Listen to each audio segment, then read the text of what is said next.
Bien, tout d'abord, le lieu. Le suspect a été arrêté pendant ses vacances qu'il passait en famille en Italie, dans la région de Rimini. Mercredi, peu avant minuit, l'homme accompagnait son fils à l'université. Lorsqu'il a été arrêté, les carabinieri italiens ont agi dans le cadre d'un mandat d'arrêt international lancé par la justice allemande. Une alerte a ensuite été déclenchée lorsqu'il s'est enregistré à son hôtel avec son passeport. Qui est-il? Il s'agit de Serhiy K, 49 ans, ancien capitaine de l'armée ukrainienne. Il a notamment servi dans les services secrets ukrainiens, le SBU, ainsi que dans une unité d'élite qui a défendu Kiev dans les premiers mois de l'invasion. Le parquet allemand le soupçonne d'être l'un des coordinateurs de l'opération qui a mené à la destruction du gazoduc Nord Stream le 26 septembre 2022. Après 3 ans d'une chasse à l'homme internationale, Serhiy K est le premier suspect arrêté parmi l'équipage, soupçonné d'avoir mené l'un des plus grands sabotages de l'histoire moderne. Hugo, comment avait été menée cette opération de sabotage? Eh bien, l'histoire, Marie-Aline, a tout du scénario de roman d'espionnage. Nous sommes au tout début de l'invasion russe lors d'une soirée arrosée dans un bar de la capitale. Un groupe d'officiers fête le revers qu'ils viennent d'infliger à l'ennemi dans sa course vers Kiev. Enthousiasmé par l'alcool et la ferveur patriotique, quelqu'un suggère une prochaine étape radicale, détruire Nord Stream. Le gazoduc est effectivement une cible de choix. Nord Stream est l'une des artères par laquelle Moscou tire les revenus indispensables au financement de sa guerre en vendant à bas prix son gaz à l'Europe via l'Allemagne à travers la mer Baltique. Des hauts gradés de l'armée orchestrent aussitôt une mission secrète. Des hommes d'affaires qui participent à la fête proposent de financer l'opération pour un montant de 300 000 $. Le plan d'action n'est évoqué que verbalement, pas de traces écrites pour ne pas se compromettre. Pour piloter l'opération baptisée Diameter, le général Valery Zaloujny semble tout indiquer. C'est un proche de Volodymyr Zelensky qui valide le plan selon les informations du Wall Street Journal. Quelques semaines plus tard, une équipe est constituée, composée notamment de 2 soldats et 4 plongeurs civils, et pour les diriger, un certain Serhiy K. Et puis vient le jour J.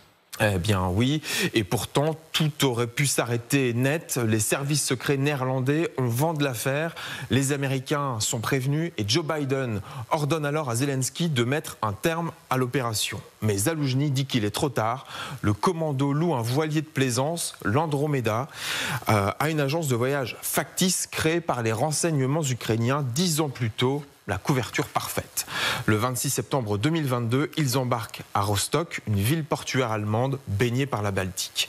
Le bateau sillonne les eaux territoriales allemandes, polonaises, danoises et suédoises avant de s'immobiliser enfin dans une zone calme. Les plongeurs atteignent le gazoduc à environ 80 mètres de profondeur. Ils placent les explosifs, remontent, l'Andromeda repart. Une fois à bonne distance, ils déclenchent leur bombe. Nord Stream est pulvérisé sur un tronçon de 50 mètres. La suite, vous vous en rappelez, ces images de bouillonnements colossaux de gaz à la surface pendant plusieurs jours. Des navires de guerre allemands, danois, suédois et américains inspectent la zone. C'est le début de l'enquête. Des moyens énormes sont mobilisés, mais les Ukrainiens ont fait une erreur qui va les compromettre rapidement. Ils n'ont effacé aucune preuve sur le bateau. Les enquêteurs retrouvent des empreintes, de l'ADN, des traces d'explosifs. Mais malgré ces éléments, l'enquête piétine. Les membres du commando sont retournés en Ukraine qui n'extradent pas ces citoyens. L'enquête allemande n'a par ailleurs pas établi le lien entre Zelensky et cette opération clandestine. Si le lien n'a pas été formellement établi, ces révélations restent embarrassantes pour l'Ukraine. Effectivement, plusieurs indices laissent croire à une implication ukrainienne, même si personne n'a jamais revendiqué l'opération.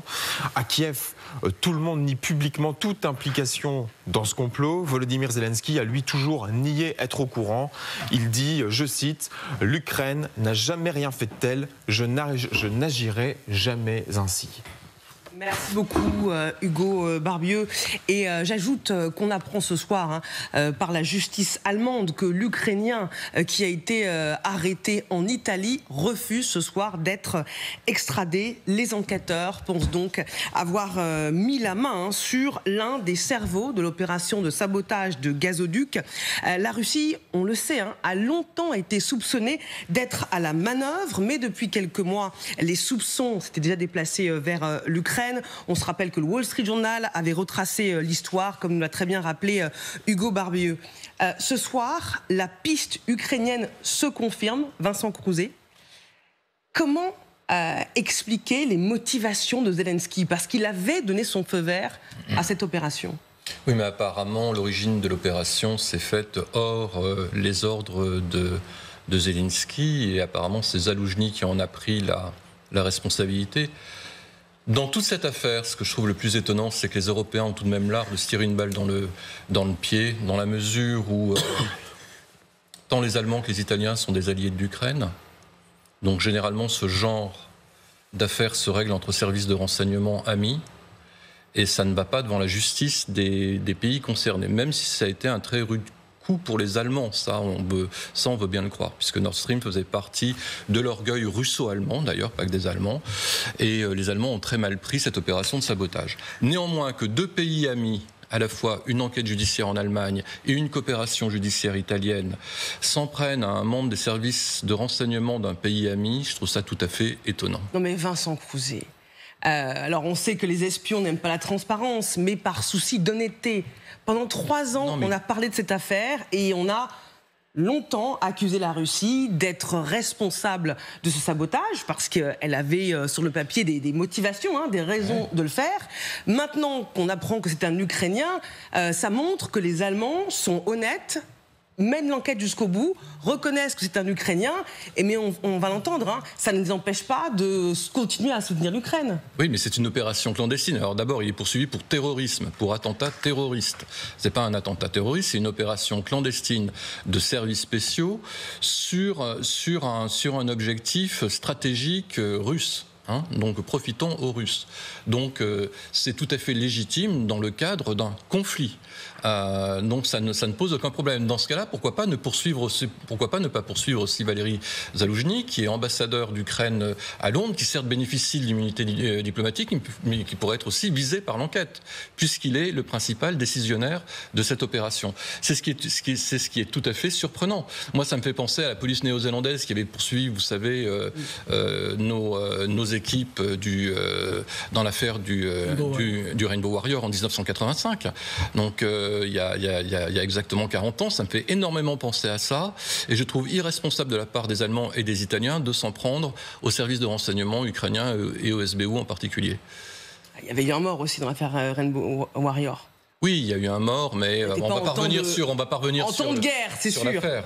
Jean-François Boutor. D'abord, je voudrais saluer le talent littéraire du Wall Street Journal. Je pense que le dossier réel est beaucoup plus aride et âpre et doit laisser place à un certain nombre de questions qui ont été largement évacuées. La première étant a-t-on la preuve de l'implication de Zaloujny, et encore plus a-t-on la preuve. Vous avez dit Zelensky a donné son autorisation. Est-ce qu'on peut avoir la preuve établie que Zelensky a donné cet ordre? Ça, c'était la première chose. La deuxième chose, c'est que dans cette affaire, effectivement, les Allemands sont dans une position compliquée. Ils sont dans une position compliquée parce que, à l'époque de Scholz, ils étaient évidemment assez furieux de ce qui s'était passé, parce que ça les a mis dans une très grande difficulté. Et moi, je comprends alors qu'ils aient voulu mener l'enquête et savoir jusqu'au bout ce qui leur était arrivé, parce que finalement, c'était eux les premières victimes. Ça, c'est bien normal. Et au passage, il faut noter que les Américains, les Danois, enfin ceux qui avaient mené des enquêtes parallèles, ont cessé leurs enquêtes pour aller dans le sens de ce que disait Vincent. Et aujourd'hui, on connaissait toutes les réticences du gouvernement Scholz à aider les Ukrainiens. Ils voulaient bien les aider, mais dans un certain nombre de limites. Et il faut aussi savoir, et je crois que vous le savez tous, que les gouvernements allemands, et notamment les gouvernements du SPD, ont été très largement infiltrés par les soviétiques. Ça commence à l'époque de Willy Brandt, puisque sa propre secrétaire était un espion soviétique. Vous voulez dire que vous n'êtes pas sûr à 100% de l'enquête allemande? Mais c'est pas que je suis pas sûr. D'abord, je ne connais pas l'enquête allemande, donc je ne me permettrai pas de juger l'enquête allemande à partir du compte-rendu que le journaliste de LCI fait à partir du Wall Street Journal, si vous permettez. Moi, les faits, c'est les faits, et les faits, je ne les ai pas sous les yeux en tant que tels. Première chose.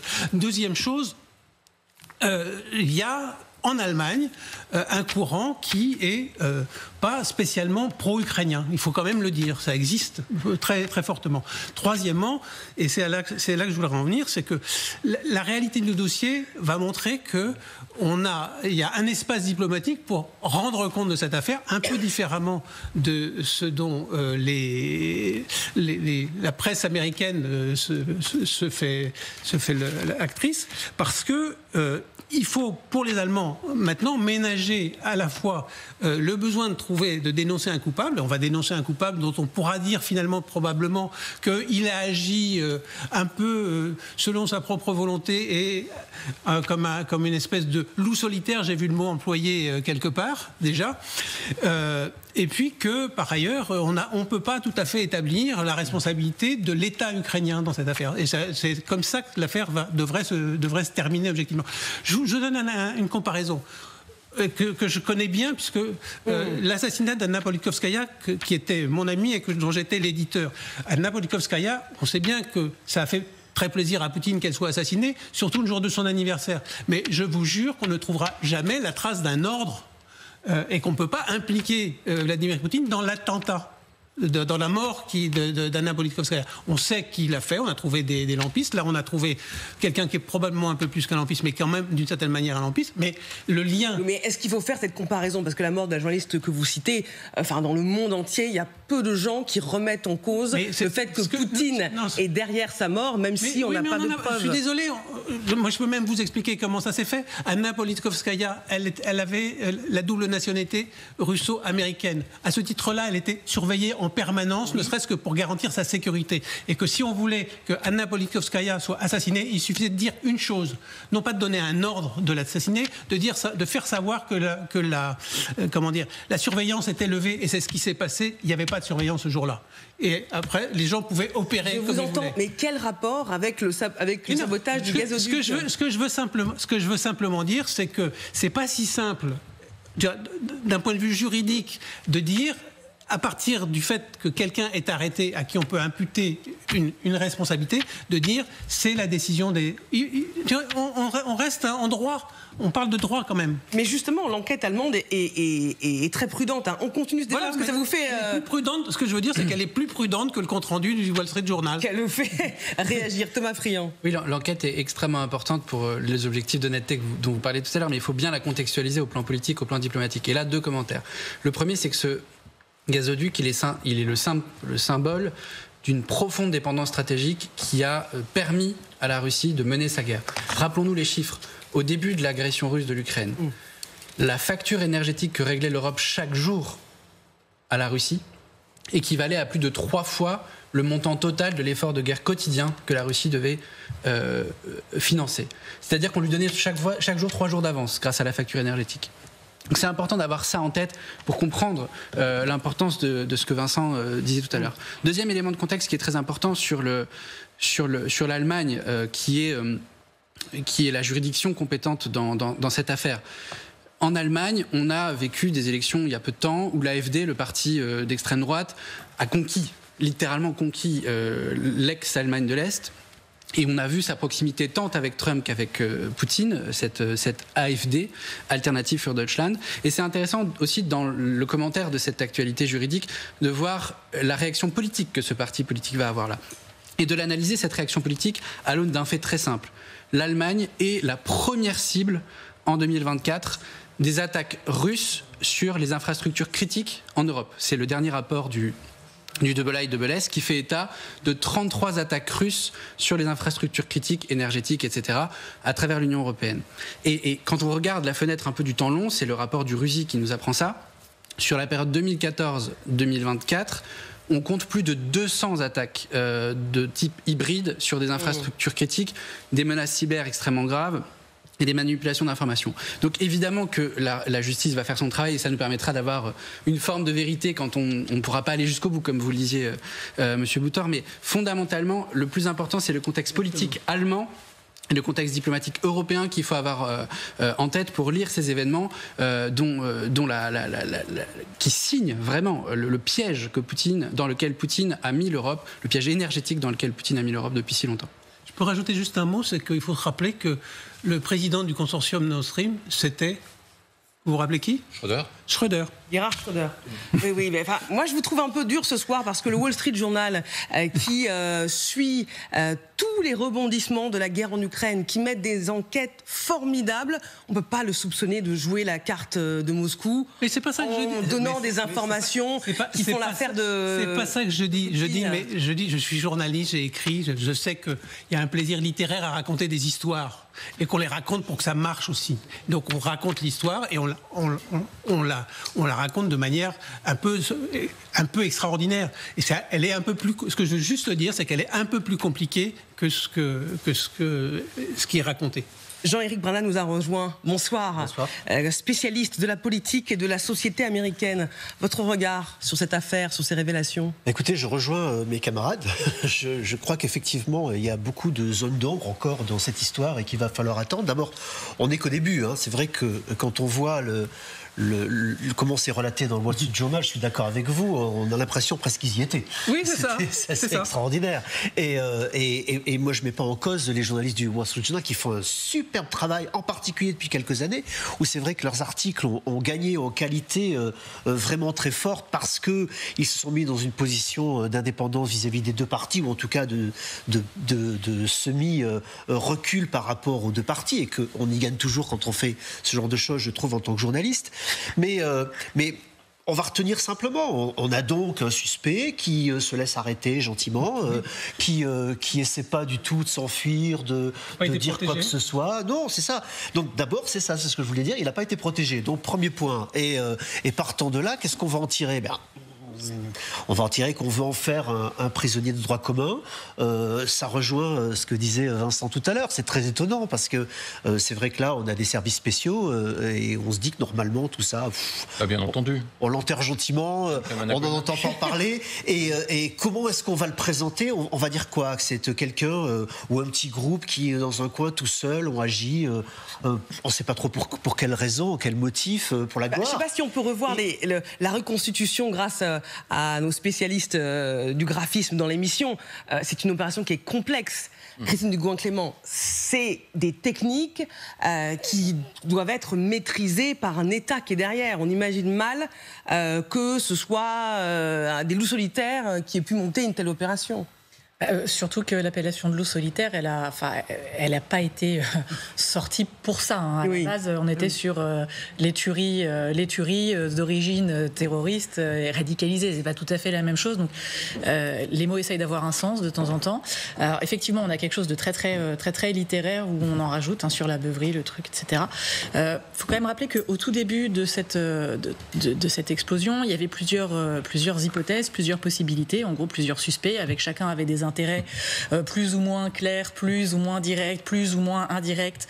Et on retrouvait les Ukrainiens, on retrouvait les Russes, on retrouvait les Américains dans cette espèce d'imbroglio-là. Là, il y a quand même d'autres services de renseignement qui ont fourni des rapports différents, dont les Polonais. Alors on pourrait dire que les Polonais, dans leur position, tout ça pourrait être éminemment discutable. Pour l'instant, il est sous mandat d'arrêt, mais il n'y a rien d'arrêté. Donc moi, j'ai un côté un peu prudent et j'attendrai de voir que tout l'ensemble des enquêtes avance déjà nettement plus. Ce qui est sûr, c'est que ça tombe à un moment qui est loin d'être anodin. Ça aurait difficilement pu tomber plus mal. Voilà. Et puis peut-être juste pour compléter ce qui a été très justement dit sur l'AfD, on est quand même dans un parti qui explique que s'il arrive au pouvoir, il réouvrira notamment Nord Stream. Donc on revient dans cette espèce de contexte économique et géopolitique en sachant qu'on a vraiment un volet financier qui est extrêmement fort.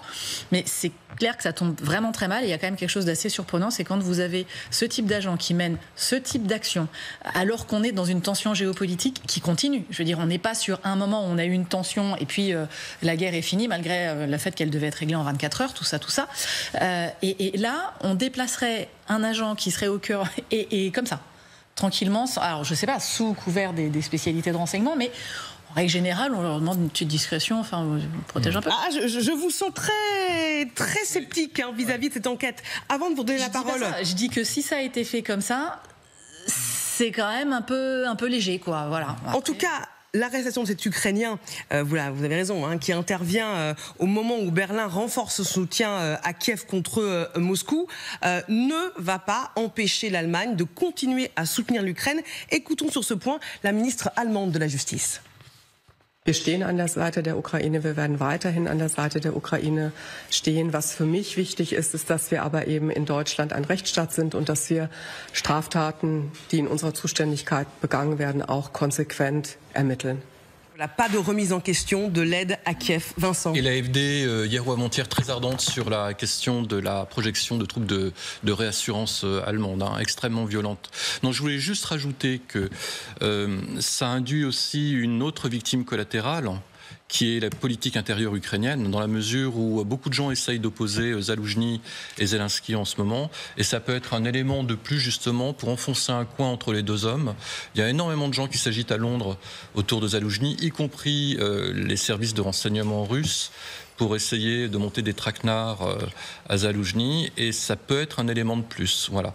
En ce qui concerne les capacités, maintenant une dernière chose sur les capacités d'emploi des Ukrainiens en la matière, ils savent très bien faire, et ils venaient de s'entraîner, ça c'est le 73e centre d'opération maritime, ils venaient de s'entraîner avec les SBS, les Special Boat Service britanniques, en mer du Nord, autour d'installations qui ressemblaient énormément au pipe, enfin au gazoduc Nord Stream. Donc les Anglais peut-être aussi ont des informations intéressantes. Un mot Jean-François avant qu'on avance. Juste dire à quel point le climat a changé, puisque ces derniers 15 jours, les Ukrainiens ont bombardé sans s'en cacher un pipeline qui est le pipeline Druzhba, qui est celui qui alimente la Hongrie en pétrole. Dans la région de Briansk, en Russie.